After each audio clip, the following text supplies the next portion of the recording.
Nogle af det her om DK Company, det er jeg heller ikke. DK Company fokuserer meget på deres rentabilitet, hvilket gør, at deres image bliver nedprioriteret. Derfor er målgruppens kendskab til virksomheden ikke særlig stor. Nu vil jeg komme med nogle løsningsforslag. Her er nogle konsekvenser af de her løsningsforslag, og til sidst vil jeg komme ind under noget metode.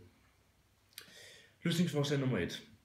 For virksomheden DK Company kunne det betyde, at de skal fokusere mere på deres branding, arrangere events, anvende noget online markedsføring i form af Facebook, Instagram osv., så forbrugerne får kendskab til virksomheden.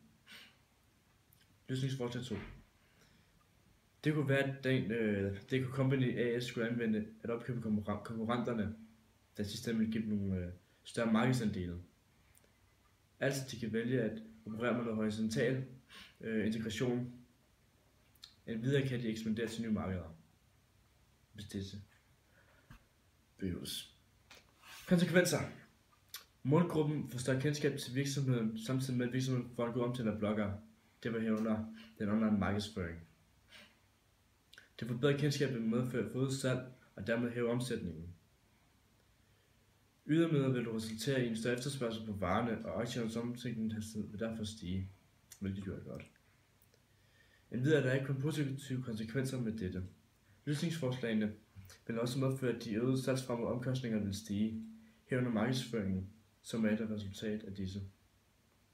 Heriblandt kan det også ske, at årets resultat bliver mindre, hvis de salgsfremmede omkostninger stiger mere end omsætningen, hvis markedsføringen ikke er rentabelt.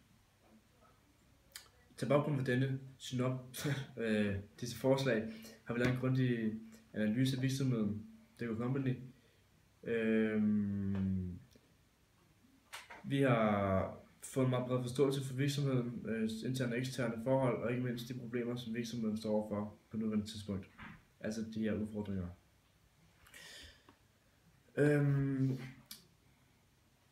Vi har anvendt de kvalitative metoder i form af field research omkring nogle datakilder, vi har fundet på nettet. Men ikke desto mindre har vi anvendt en kvantitativ metode, de vil sætte nogle af virksomhedens tal i form af nøgle, i form af nogle indekstal med mere.